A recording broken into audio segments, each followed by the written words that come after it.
क्या भारत सिंधु नदी और उसकी दो सहायक नदियों को पाकिस्तान में बहने से रोक सकता है? बीते मंगलवार को जम्मू कश्मीर के पहलगाम में हुए चरमपंथी हमले के बाद भारत ने 6 नदियों के जल बंटवारे से जुड़ी सिंधु जल संधि को निलंबित कर दिया। पाकिस्तान ने भी भारत के खिलाफ जवाबी कार्रवाई की है। पाकिस्तान ने कहा है कि पानी रोकने को एक्ट ऑफ वॉर यानी युद्ध की कार्रवाई के रूप में देखा जाएगा। 1960 में हुई सिंधु जल संधि 2 युद्धों के बाद भी कायम रही। इसे बॉर्डर पार वाटर मैनेजमेंट के एक उदाहरण के रूप में देखा गया।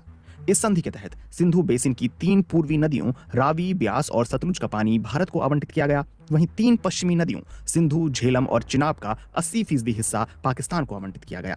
इस संधि पर पहले भी विवाद हो चुके हैं। पाकिस्तान भारत के हाइड्रो पावर और वाटर इंफ्रास्ट्रक्चर प्रोजेक्ट्स पर आपत्ति जता चुका है। वहीं भारत जलवायु परिवर्तन जैसे मुद्दों के मद्देनजर सिंचाई और पेयजल से लेकर हाइड्रो पावर तक बदलती जरूरतों का हवाला देते हुए इस संधि की समीक्षा और संशोधन पर जोर देता रहा है। लेकिन पहली बार किसी देश ने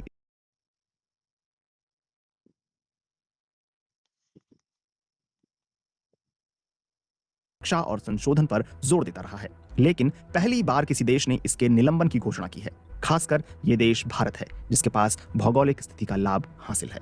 ऐसे में एक बेहद जरूरी सवाल उठ खड़ा होता है, क्या भारत सिंधु नदी के पानी को रोक सकता है? एक्सपर्ट्स का मानना है कि भारत के लिए पश्चिमी नदियों के पानी के प्रवाह को रोकना लगभग असंभव है, क्योंकि इसके लिए बड़े स्टोरेज और पानी का प्रवाह मोड़ने के लिए जितनी नहरों की जरूरत है, फिलहाल भारत के पास उसकी कमी है।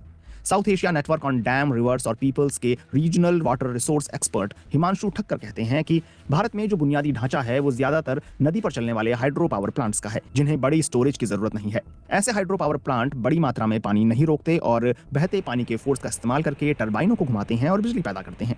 भारतीय एक्सपर्ट्स कहते हैं कि बुनियादी ढांचे की कमी के कारण भारत संधि के तहत मिलने वाले झेलम, चिनाब और सिंधु नदी के 20% हिस्से का इस्तेमाल भी नहीं कर पा रहा है। इसी वजह से स्टोरेज के निर्माण की वकालत की जाती रही है, लेकिन पाकिस्तान संधि के प्रावधानों का हवाला देकर इसका विरोध करता रहा है। एक्सपर्ट्स का कहना है कि भारत अब पाकिस्तान को सूचित किए बिना मौजूदा बुनियादी ढांचे में बदलाव कर सकता है या फिर नए ढांचे का निर्माण कर सकता है। इससे ज्यादा पानी को रोका जा सकता है या फिर उसका रास्ता बदला जा सकता है। टफ्ट्स यूनिवर्सिटी में अर्बन एनवायरमेंटल पॉलिसी और एनवायरमेंटल स्टडी के assistant professor Hasan F Khan ने पाकिस्तान के अखबार डॉन में लिखा कि गर्मी के मौसम में क्या होगा वो चिंता का विषय है। उस वक्त पानी का बहाव कम होता है और स्टोरेज ज्यादा अहमियत रखती है। टाइमिंग बेहद महत्वपूर्ण है। उसी दौरान संधि संबंधी बाध्यताओं की अनुपस्थिति को ज्यादा महसूस किया जाएगा। संधि के तहत भारत को पाकिस्तान के साथ हाइड्रोलॉजिकल डेटा शेयर करना जरूरी है।